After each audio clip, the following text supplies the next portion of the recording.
Hey y'all, my name is Dev Dell, and we are back with another episode of the Dill Pod.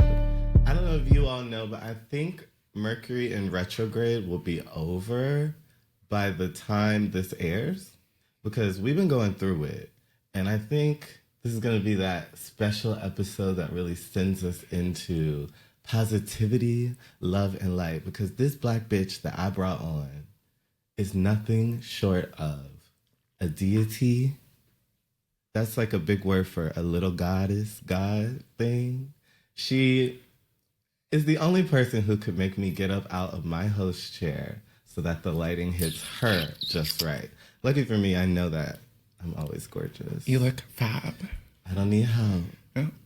Today, I'm joined by a queen who embodies resilience, transition, femininity, poussoir, nigua. Oh.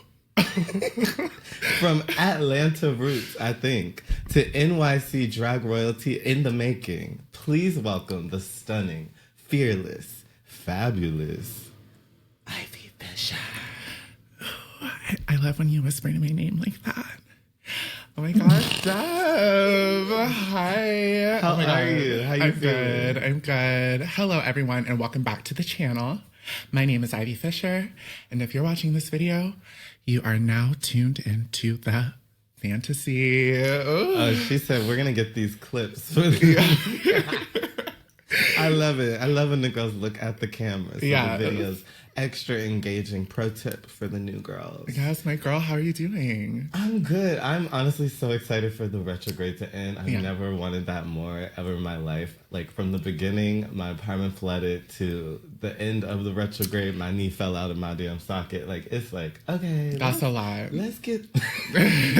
And can I be honest? I feel like people talk about like Mercury in retrograde and all of this stuff, but I don't feel like I've ever experienced that before. Oh, like, okay. I don't know if it's real for me. She said, I'm just going to invalidate your whole experience. And I will, and I'll do it again. But, but I just, like, when people talk about, like, oh, I be going through it during, like, Mercury in retrograde, I'm like, it seems like it has some other things going on, because I don't know if that's like the Why is she dragging me? No, I'm not dragging you. I'm just but anyway, I'm really sorry that happened, sister. No, you're clearly not sorry. Oh. And you don't believe in my black trans struggle. So we're just going to keep it moving because, you know, I feel really affirmed in this moment by you. Oh, Diva. I love you. Let's do a little icebreaker. If Ivy Fischer were a beverage as she sips her drink, what would you be and why? Ooh. I am a tall drink of water. Yes. So. A jug even. Two. Ooh. Even. Okay. Even. I love water. Water just it keeps us alive. We are 70% water. Okay. So that is a scientific fact. The scientist. I am pretty smart. Like, I'm pretty, like, there's a lot going on up here, but I am, like, very intelligent. I can see there's a lot going on. A lot. Girl, I'm so excited to have you on because I've told you this, but Ivy was someone that I, like, followed before I even ever thought to do drag. Like, I was, like, a makeup person. Like, that was my world, and I didn't even want to do drag. I was, like, trans. I mean, I still am. But, like, that was my world. I was, like, scared of drag. And you were one of the people I saw just, like, discovered on Instagram and, like, fell in love with. So once I, like, met you and you moved here, I was like, no, that girl's my friend. Like, I saw myself in her. She, like, inspired me to, like, be able to, you know, like, you don't know what you can do until you see someone doing it. Yeah. And you were, like, also kind of alternative, I always felt, which I see myself in. Like, we're not, like, the typical. I feel like I have always sort of had this headspace of going against the grain or like going against conventions. Even like when I first started coming out, like I was just like doing and looking and like serving in a different way than a lot of the girls that I even like looked up to and were inspired by, just because I don't know. I don't really fit into many like boxes. I like to step outside the box a little bit. You do. And like what I think I was drawn to is I love anyone that has like a witchy era to witchy vibe. Like witchy, vampy, spooky, anything like that has a taste of that. I'm like, it's for me. There's just something about that I've always connected with. Yeah. And so when I saw you, I was like, I don't see a lot of the girls that really just like are these nature witch Stevie Nicks-esque bitches. But so like, where does that come from? Like, what you grew up in the South, I presume? Yeah. So I'm from Atlanta, Georgia. Okay. Shout out Atlanta. I have always been an artist and creative. I've always been someone who expresses herself through her art and creativity. And so I feel like my inspirations and like my connection to like nature, the elements, if you want to say like witchy, like yeah, no, like Avada Kedavra. Ivana Kedavra. Oh. Okay. But I'm also a writer and a poet. You're just a little bit of everything. I'm a little bit of everything. I feel like that is something that surprises a lot of people because a lot of people, we're all like this. We receive the appearance and like the package of someone, but I feel like a lot of people are scared to like look deeper into the person. But I am someone who is always coming out with new things, new layers. I keep the girls on their toes. You do, and that totally resonates with me. That's like actually the reason I wanted to do this podcast is because there would be so many times I would like sit down with someone. And I'm not like a surface level person. Like I hate small talk. Yeah. And like I would like sit down and you like start looking at someone different because you really get to know them. Yeah. And I was like, there's so many people in nightlife that are like actually interesting and like whole people beyond like what you see at the club. Yeah, we all have our like stories. We all have our origins and where we come from. I feel like growing up in Atlanta, also, Atlanta's very Black. Ugh, disgusting. I know, God. How were you like received growing up, like in that environment? I was a loaded question. No. I was picked on fiercely. Really? Yeah. I paint a picture of little Ivana. I was extremely quiet. I was extremely like reserved and to myself, very shy. I feel like bits and pieces of that still like peek out from time to time. I was really scared to show my full self because I knew that people would question my gender and my body. I was always taller than everyone, always the tallest in the room. Still are. No shade. Always the biggest. But the quietest, too. Well, yeah. And that, like, dichotomy made me an easy target, actually, I feel. But also, Blackness and, like, Black culture is so expansive. I feel like I have been so privileged and, like, kind of spoiled growing up in Atlanta because although there's maybe, like, a cultural sort of, like, connotation surrounding like Black people being a monolith in some ways, like all of us like thinking the same way or following like Christianity to our fault and our detriment. I feel like growing up in Atlanta, I was surrounded by so much Blackness that I was able to see Blackness being carried out in so many different ways. So although I was scared to begin with, as I started growing older, I was like, oh no, actually I can be and do whoever I want to be and do whatever I want to do. Yeah, that's so beautiful. Yeah. I feel like I didn't have, even though I actually lived, I told you, in Ackworth for a little bit. I like bounced around the South in my youth, but I often was like in white spaces. Like there was always like all white schools at Ackworth. True. So, and also like I went to, so my first like instances in school were at a Montessori school, which is like those are very like it's like dippy, right? Well, no, it was very religious. It was like a Catholic Christian Montessori school. We all wore like uniforms. Actually, there was this. We all wore these like powder like baby yellow cardigans, and I would always bring my little cardigan to school. I would always button it was like buttons, and it would go like down a little lower, but I would pull hers down a little bit lower, so it would give like a little yes, girl, yes. Well, how was like your school? Like, how did they treat you? Were you like? Oh, it was all love at the Johnson's Learning Center. It was all love. It was all love at Miss Johnson. They loved me. Yes, they did love me, but also like they paddled us, and it was great. Yes, girl. I was like, wait, what? They paddled us. There was like punishments and stuff. What do you get paddled for?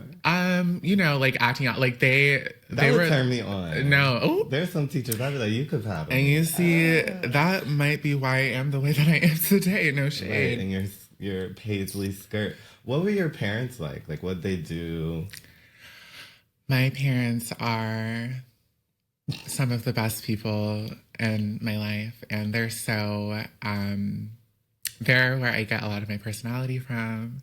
As most parents, as like, I guess they right. Oh, so what did they do? Like, well, they I said skip the elevator pitch. My family was really amazing growing up, and could you also answer the question? Oh my god. So what do they do? Like in terms of work, they were like travel agents. So they have always been like huge like explorers and travelers. Oh, that's really cool. Yeah. Why were you so scared to say that? No, I was just like giving a little like nod and like ode to my parents. And did they always like accept and love you? Was that like something you were scared about? Are they from the South? Yeah, both of my parents are from North Carolina. My mom's from Gastonia. My dad is from Statesville. So country.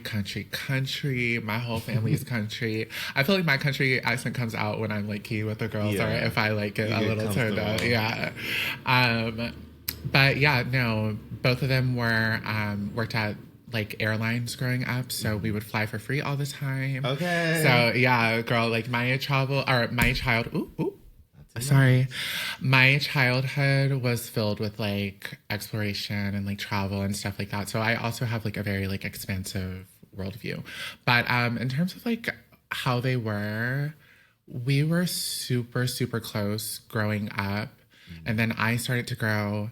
And I started to come into myself and like start to realize that the world isn't like all it's been made out to be. And how did you get there? It was a journey. It was a process. It was scary. What was the journey? It was just like being on the internet as a child. Mm-hmm. I started posting on Tumblr when I was like, girl. And let's talk about Tumblr real quick, because a lot of you girls be outside and you're like, oh my God, I loved you in your Tumblr era. I'm like, that is so cringe. Was your Tumblr? I was a Tumblr girl too. Yeah. Were you like, was it like a diary, or was it just? It was a diary. It was like a photo blog. I was saying whatever came to mind. So like, what was Ivy going through in Tumblr era Ivy? I've always been the girl. I've always been fab. Let's call a spade a spade. But I was more so just figuring myself out through like my little mutuals that I had on there. And like I was following some people that I still follow today, who I was like watching their journey, and I was like, this is showing me that like I can. Are you talking about transitioning? Or yeah, like transitioning. Okay, I'm like, girl, what are we discovering? Yeah, no, discovering my gender and my... Was that something you were scared of when you were seeing it? Like, I feel like anytime the thought crossed my mind, it was like, girl, no, shut up. Like, change the subject. Yeah, especially like growing up Christian, I had so much like, what is the word? Like self-doubt, not self-doubt, but like self-deprecation and shame. That's what I was going to say. Shame. So I remember like praying myself to sleep, like, oh my God, please don't make me like this. Like, I cannot feel this way.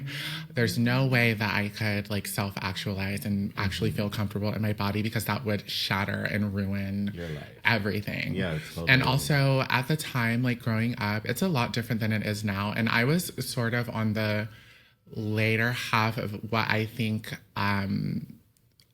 I see like trans people going through a renaissance and like phases and like modes and stuff like that. I feel like I was on the tail end of like, oh, this is gonna be messy. No, I don't want to say it. The girls are gonna come for me. I was on the tail end of like the girls, and now today, I really don't want to be messy, but now today I feel like transition. It's a good thing. Everyone should feel the need and the space. Sorry, I just say what you have to say. I think that it's more easily accessible for people to recognize and realize themselves, which is good and which is great. But when I was growing up, there were a lot more like parameters and like stigma, more which things that you had to, which there still is. I totally get what you're saying. I don't think it's that provocative. I think most people would agree with that. Yeah, true. It was probably, I don't want to upset the non-binaries, honey. Well, it's just different. It's we all have different experiences, and like your experience of like feeling fearful of like accessing that, given the environment you were in culturally too, like that makes so much sense. Yeah. Did you feel like your family like knew, or like was that like was it like two separate kind of ideas, or? I recognize myself as calling for help and like reaching out and trying to put words to a feeling. And growing up, I would see Jerry Springer and Maury and see these transsexuals on there, but they were depicting them in like such a nasty, like rotted way. And so when I would see that, I was like even more so like pushing myself down, because I was like, there's no way I could be that. So I could also see from their standpoint, like they had no idea because I was actively hiding it from them. Yeah. And I also didn't have the verbiage to like be like, I'm trans. No, totally. Yeah. I totally agree. I feel like in my family, it was just like, we're looking over here. Yeah. You're over there. Like, it just wasn't. And also I think they were avoiding like the fear of, I think they were avoiding the fear of change, and we were too. Yeah, exactly. That's actually really sorry.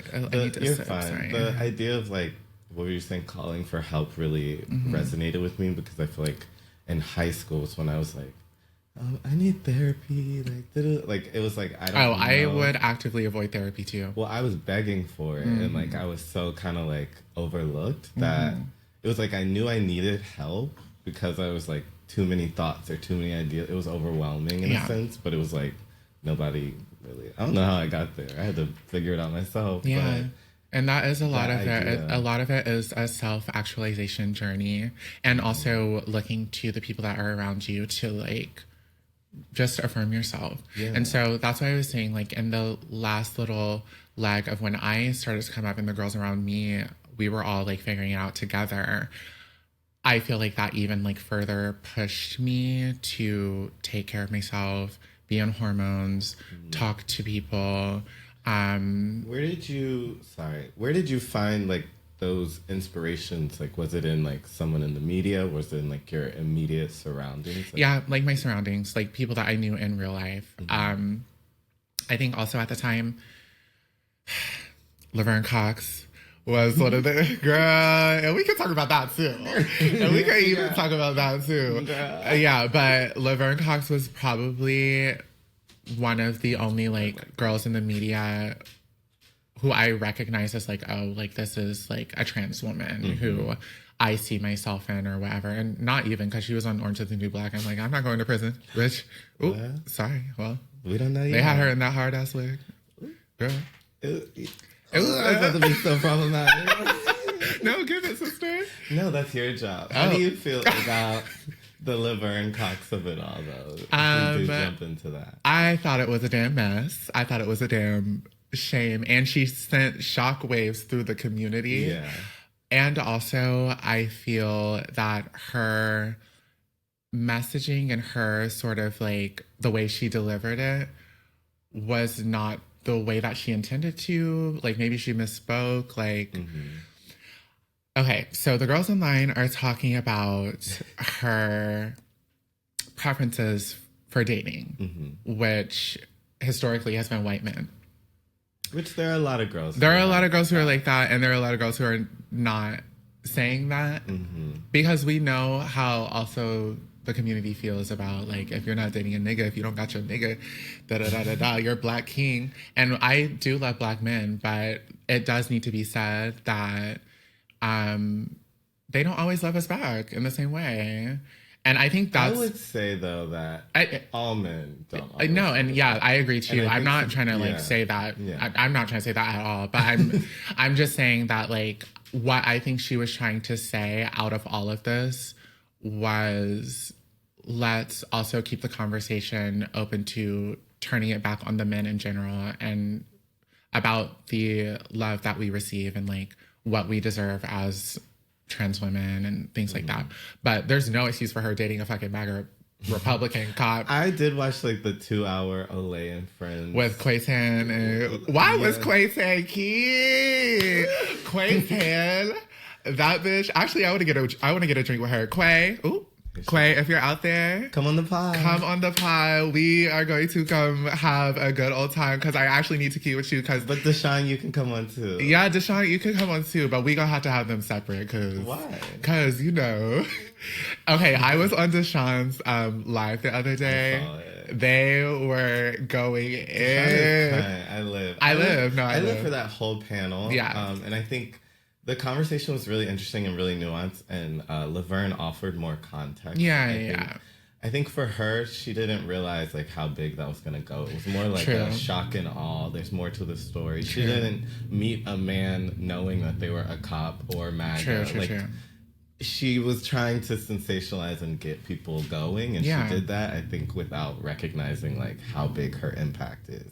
And also, you know, she had her one woman show coming up. Like that's what it was promoted. Yeah, it was to promote it, and it was a clip from a live that she did. So she saw that like there was excitement around that. Yeah, and then like clipped it. And then I think it's like, ooh, but something she said in that 2-hour interview thing was like, as an artist, she has to be able to be messy. And I think, like, we haven't allowed people like Laverne Cox to be artists, to be messy. Like, exactly. She's put on such a platform to be, like, the political trans speaker. Exactly. That she's not allowed to be, like, the artist she probably was growing up. Like, exactly. Laverne was performing at freaking Lucky Chang's in New York and places that we are. Like, we all could be Laverne. And it's not, we're allowed to be messy right now. Yeah. It's kind of unfair sometimes that, like, you get too big to really be a human. Like, we expect her to represent everybody, and she don't represent everybody. No, she doesn't. And we put so much onus on the Black girls, and I always tell the girls, like, we deserve to be carefree and silly and not buttoned up. You know, we all have our, like, personas that we put in to be more, like, digestible, more palatable, but, like, she doesn't need to be the spokesperson for everything, because bitch, she only needs to worry about herself. And she's made a conscious choice to speak out for us all, and she's done really great things. She's shown a lot of humility through this situation too. She's shown a lot of like, oh, I'm actually listening to what's going on. And I feel like also like people were just really ready to, and myself included at first, like we're really ready to just jump on this like Black trans woman who is like an icon and legend and trailblazer in our sphere so publicly, and we should think about like how we protect our leaders and our like our people who are like paving the way. Like we can call people in more privately. We can, because there are a lot of gay men, there are a lot of other leaders in other spaces that are given the freedom to make a mistake or say something the wrong way or have problematic preferences. Like, oh bitch, a man can say and do the worst shit and we're all like, oh, let me go eat his ass after anyway girl, you so crazy. You so crazy. Love Island is such an example of that. But I don't want to, this ain't a conversation about Love Island. TTC. So when did you start exploring your gender identity? I would say as young as like 5-6 years old. That's when I really like woke up to the fact that I was not feeling like the other boys on the playground. I was not feeling like a boy even, period. I've always weirdly had this disconnect with my birth name. Whenever I would hear someone call me that name, I was like, who are they talking Like, to? Or even like they would call my name and I wouldn't answer because I'm like, who are they talking to? Like forever. Yeah, it's always been like that. And even like my birth name, I was named after my grandfather and I was called a different name, like as like a nickname. So both of those names kind of like never like really like resonated with me. And I love my grandfather, I love my dad, but like it was more so of like they had plans for me before I was born, so you know, but whatever. When I was younger, I also, that's when I started feeling my first like bouts of like shame and things like that. So that's where the repression came in. So I feel like I went through like a period of like extreme dissociation. And then when I got to high school and I had more like autonomy and I started like driving and having like a job and stuff, and I could like actually make money to like go buy my own clothes. Are we good? Oh, okay. Buy your own clothes. Buy my own clothes. I was able to like go buy my own clothes and start playing with like my expression and things like that, and then it was full throttle for them. So I feel like that was around like 14, 15. I got my first job at 15, so that's when soon after that. So it was like the freedom. The freedom, the fact that I was able to go to work and drive my own car and like go do whatever, and then like I was doing makeup and stuff, but then I would have to be in my car, wipe everything off, bring like some pants in the car to take my little jean skirt off and like all of this and like change before I went into the house. And then I would walk in and my mom would be like, girl, I see it. Like, girl, I see it. No, it was like, I see it and I can tell that you're hiding this from me. And I think that like caused her to be like confused and angry. But also it was all like very like just like under wraps and stuff. So I think it was my uncomfortability with it was like also being conveyed onto her as well. So I don't fault. Like projection. Yeah, projection. I always say too, I went through a transition and also my parents had to go through a transition, like their own sort of journey with acceptance and stuff like that. Oh, okay.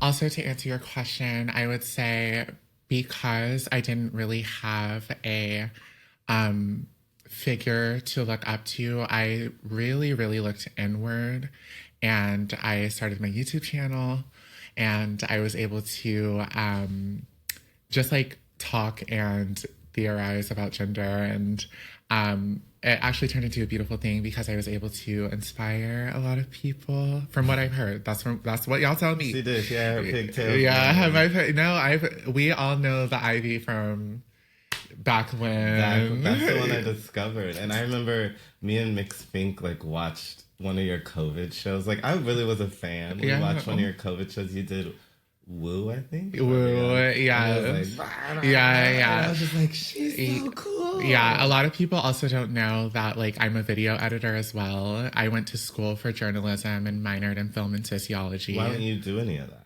I do. That's what I get paid for in my day to day, and I just do this nightlife shit for fun. Oh, why don't you talk about that? Yeah. So I just in general. Yeah, you can. So I'm a video editor. So when the COVID sort of like digital drag era came around, that was my bread and butter. I was like, I'm about to lock in. I had my green screen. I had my setup. You were still in Atlanta, right? I was still in Atlanta. What was the drag scene like in Atlanta for you? Because you're like not what I envision when I think of like an Atlanta queen. Which I love their drag, by the way. I love Atlanta. Atlanta has birthed me. Y'all wouldn't have Ivy Fischer without Atlanta. I came onto the scene very, very young. I started going into the bars and clubs when I was 18, 19. And I was not that young in New York. I mean, yeah. You could be 16, but you ain't hear from me. You didn't hear from me. So when I came onto the scene, I think it was a lot of love and also a lot of like, damn, this bitch is fine. And damn, this bitch is like storming. They were never like baby queen. Isn't Atlanta kind of like tough? Aren't they like? Atlanta's very tough. Atlanta is a very like pageant heavy city. It's a very like it's huge drag. Like it's like So did Jules. you lean into that, or were you like giving? No, I've always, bitch. My first performance, I wore what I'm going to wear next week and the week after, which is a bra and panties. And they just didn't care. They like accepted you. Um, That's what I'm like. Good. No, it's not. You No, they were not. Like I feel like a lot of people sort of like had issues with the fact that I came in so easily. My first performance was with Wussy Magazine, which is also a magazine that I worked at when I was in college. We know. Yes, I've always been collecting career study. I keep a check. I love money. Let's tell the story. I love money. Oh. So, my first performance, and Wussy Mag is like, if you get a booking with Wussy, that's like the top in Atlanta. Deal. So that was my first gig. And I had just like heard and noticed from people just like, you know, shade and be like, damn, this girl who just come in, she don't have to do the work. We don't have open sets in Atlanta as well. Like, I think that's a difference between Atlanta and New York, because y'all have hella open stages and all of that. Like, any girl can just walk in off the street and any girl can just walk in off the street. I mean, and it's fab. Like, that's what you did. I did, but I did it, and then I kept going after that. So you took over Atlanta. It was really easy, fun, and fresh. It wasn't really easy. I had to put in some work after I did that first performance. I did a bunch of competitions with Phoenix, who was on the most recent season of All Stars. Yeah. She does this competition called Dragnificent in Atlanta. And yeah, so I did, the first time I competed was maybe like a year after I started. I want to say it was a year, but at the time they were like, you can only be in this competition if you've been doing it for 5 years. And I said, and I just entered anyway. Did you win? I was top 2. I was 6 votes away from winning. But you want to know what happened? Oh, this is a touchy. I'm not going to say no names. But me and the girl that it was between, and also during this entire competition, I was the underdog. Like, the girls didn't know me, so they didn't know what I was bringing, but I was giving it to them every week, and I was like tearing the competition. Okay. When we got to the last week, I did Paparazzi by Lady Gaga. Let me set the scene. Oh God. It was giving fab rich girl comes in. She has her 2 best friends next to her. She's checking into a hotel. There was a bellhop car. I literally brought a bellhop car into the club. Did you identify as trans during this period? Yeah. I didn't start performing until I was well into my transition. Like, and Atlanta doesn't care about that. I mean, they always knew I was cunt, and that's why they were scared. I always knew that. I'm like, did I ask that question? Wait, what did you say? Like, does Atlanta, how do they perceive like trans performers? You know, like, they love the girls. Compared to New York, what would you? I mean, New York loves the girls too. I don't know if I feel like both are positive. Okay. I would say both are positive. I think that I have seen the girls be a little bit more bothered there. Really? Because by you or just in general? By me. I don't have to like put on pads and like big hair and like do all this stuff to go out there and make like hella money. Like, but also they love the girls. I get paid just walking in. My sisters in Atlanta, like the girls in Atlanta, like we are all known for body. We're all known for shaking our titties and ass, and like they love that. And we are also like the top performers in the scene. So. Okay, bitch, damn. So if you were just this diva of Atlanta, why did you come over here? What's that? Because I just needed bigger stages, and I've always had my sights set on New York. Like I said, I was traveling a lot when I was younger. My mom would bring me and my 2 younger brothers up to New York like all the time. Like, we would come up here for just like any reason. Also, my uncle was living up here at the time in the Bronx, so we would come visit him all the time. Yeah, okay. Ooh. And you good Bronx. Yeah. So I've always like had this like romanticization towards New York in my head. Did you watch Sex and the City? Yeah, I love. Which one am I? Did you watch Girls? Girls? No. That's the one with Lena Dunham. Fuck no. What? Fuck no. Which Sex and the City girl are you? I would say, I'll give my big three. I would say that, and I hate to say it, I would say that I'm a Charlotte Sun, Samantha. Rising I is like, said, which girl are you? And now she giving a whole version. girl, because we had to get into it, and y'all would do the same too, right? Now I'd be like, today I'm feeling like Charlotte. Today I'm feeling like Charlotte, but most times I feel like Samantha, and then other times I feel like Carrie. Even though like she's fucking insufferable, I feel like Carrie sometimes. I feel like you give me Samantha on stage, but you as a person, I don't see Samantha. Who do you see? Maybe more Carrie. I'm offended. Oh, I just think I see your humanity more than just being like this sex-driven. Yeah. Like, I love Samantha, but she's not like a whole character to me. Yeah, that's true too. They had her as like the just sexy, like, ooh, yeah, taking my pussy. yeah. Like, it's like, no, okay, girl, we get it. Every other girl has a whole storyline, but we know they fans. Yeah. She's like, yeah. So when I was at the gym getting dick down, you're like, what the fuck? Oh my god, no, that's so true. I feel like I also tap into just like the most feral, like visceral, passionate version of myself when I'm on stage. Yeah. Like the version of myself that I am when I'm on stage is also the version that I am when I'm like horny and like having sex and like. Oh. And also it's like when I tap into like my like. You don't really do much on stage.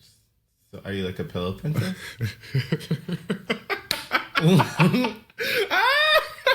Well, I would say.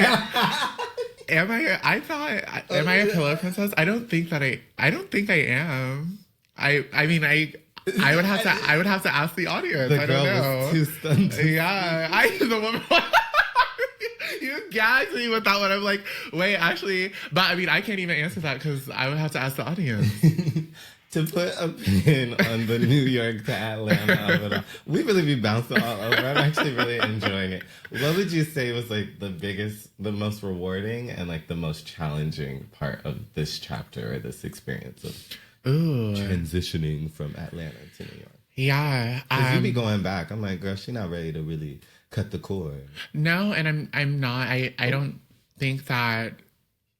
And it's not like I have one foot in both cities. It's just I have my like family and friends in Atlanta. Like my real down ass bitches are in Atlanta. So like if I don't see them, I will crash out. So that's why if I don't get my time to like key with my girls, I am going to crash out on y'all. I know what you mean. Yeah. So I do go back to see everyone and also see my parents.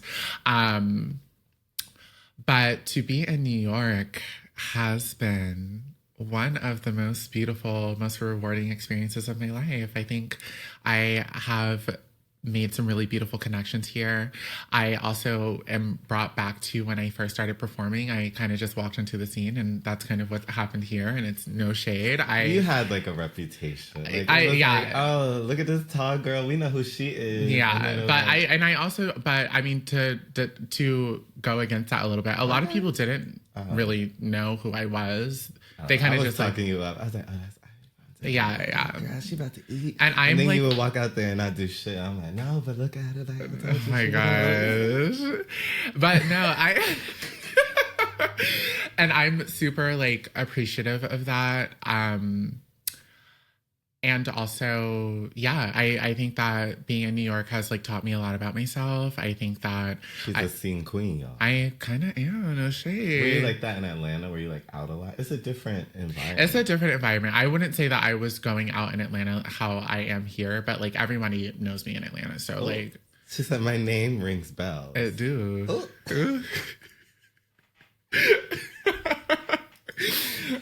Let's take a little break. Let's take a little break. Eat some pickles. Also, if y'all can't read my shirt, it says, what? I heart TS. You know what that stands for? Taylor Swift. No, baby, no. I heart transsexual. I heart TS could stand for Taylor Swift, which it would never. It stands for I heart Tyra transsexual. Sanchez. See, and it could also stand for Tyra Sanchez. You know, I actually, right? yeah. A lot of people. I was talking about No. Let's talk about it. I have performed with her several times. A lot of people in Atlanta also, I think this kind of added to a little bit of my like sort of like notoriety first coming in. A lot of people thought I was Tyra when I was like coming to. No, well. Oh, Tyra Sanchez. Tyra Sanchez. They thought I was Tyra. They would come up to me and be like, Tyra, and I would turn around and they'd be like, oh, but you are like kind. And they would like, but also in the same breath, when I moved, right, we all need to take a breath. Everybody get say this jar open, y'all. So we're gonna keep rambling. This is like, wait, did you have to host a lot in Atlanta? Or is that no, this is something new for me, and I love being on the microphone. I love getting to. She loves being belligerently on the microphone. I do get a little. Yeah, I made this outfit 3 hours ago. 3 hours ago. I'm always, whenever I get up there, I don't know. I just be talking shit. I just be saying whatever, bitch, whatever. It was very Anna Nicole Smith. Yeah. I was like, do you like my money? Yeah. But I don't do it in a way that's like sloppy. You're making me sound sloppy. I sounded exactly how you. That's not how I know. I think you're seeing yourself. I'm seeing you.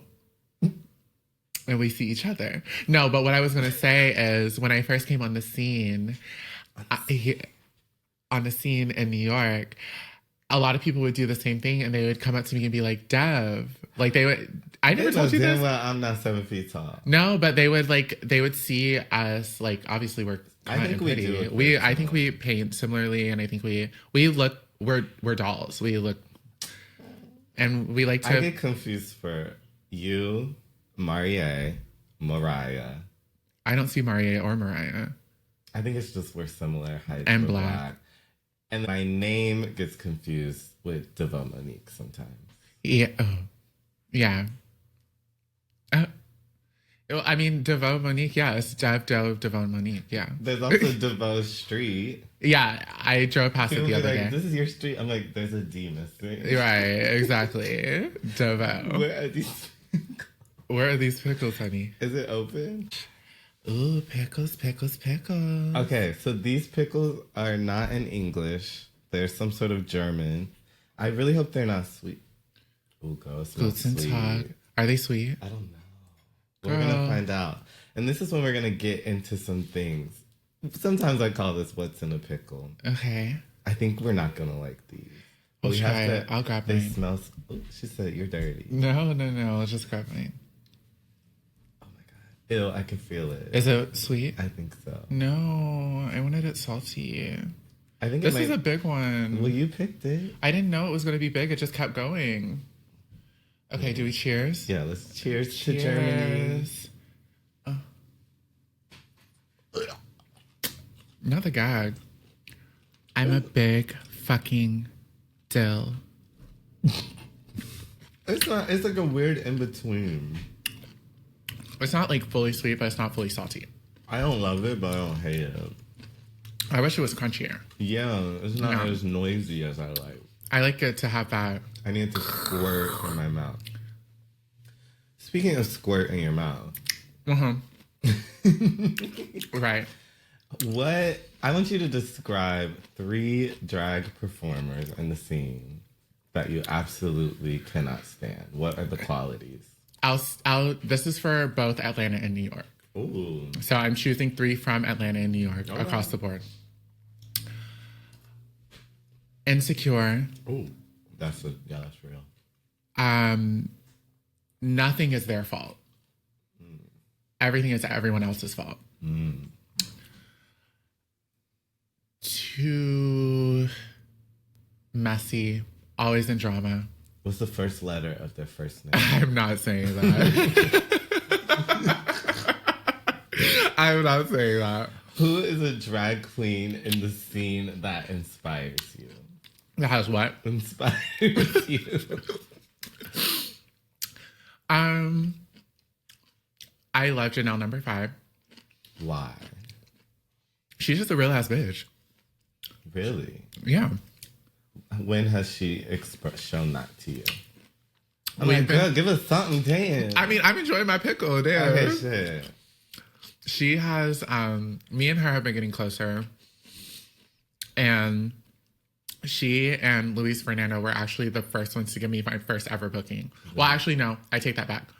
Technically, Marie and Julie J were the ones to give me my first ever booking. And then the next day, I met Janelle the next day and she gave me a booking for Sex Streams after that. And this was before I moved to New York. I was still like trying to see if I was going to move here. From that moment, like, you know, she's a real ass bitch, so she's going to be closed off and she's going to let you in when she wants to let you in. No, that's no shade. I think that's important. Like, that's we important. Have to, yeah. That's what I was talking about with Mariah. Is like we have all these expectations of us, but it's like we can't be available to everyone. I can't be everybody's best friend. And that is also like, I'm learning more of that too, because I'm a very like open person. I'm not very like close off. I'll be like, girl, this person is girl. Do you remember what did I say? And then I apologized to you. It was like your first moved here. I don't think we can go into specifics. No, yeah. But it was like I do remember. It was like a come together. Yeah, it was a come together. One thing I'll say about me is I will admit when I'm wrong. Yeah. Or when I do something that feels out of character. And I did that with her and I was like, girl, I don't want you to think this is how I am. Are they going to be able to hear this? I don't know. You're kind of quiet. You're a little bashful with your pickles. Can you all hear this? Who is a person in the scene, we won't even say queen specifically, okay, whose pickle really gets you going? Like, they're hot? Yeah. Okay. Who is someone that is hot? I don't know. I'm trying to think. Oh my God. So you just hate everyone. No one is attracted to you. No, you it's just until 6 a.m. after this, that, the third. Don't blow my spot. You want to act like you ain't never looked at anybody in the room. I mean, I've never like been at an afties with someone and been like, okay, let's give it after this. Yeah, no. Well, what makes you get that way? Just like 3 bumps and Certainly not. No, after that I'd be ready to go to bed. Really? No, what does get me like that? Chivalry, affection, intention. Would you date a cop? Fuck no. Fuck no. Mm-mm. Hell no. Would you fuck a cop? Fuck no. He would have to have so much money. He would have to have so much money for me to even consider it. Not That's even real. to fuck him. Yeah, That's no. real. Going back to what grinds my gears, but like gets me going. Of a generous giving person. If you are like generous in all senses of the word, like especially with your wallet, but like with your like heart and your emotions and your like love, if you show me that you love me, I will love you back. I love feeling obsessed over because I do the same thing when I'm in love. And we love you. Oh. So much. Oh. Ivy, I'm so sad to say, but we have to wrap it up. Where can people find you? You can find me all over the internet at iv.fischer. That's Ivy Fischer on Instagram, Twitter, Facebook, Snapchat, Christian Mingle, eHarmony. She ain't nothing. Y'all, thank you so much. Ivy, thank you so much for sharing your love story. you. I love you. You already know what it is.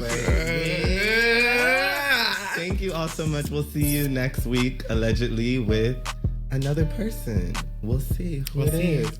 Actually, it's going to be exciting. Bye. Bye.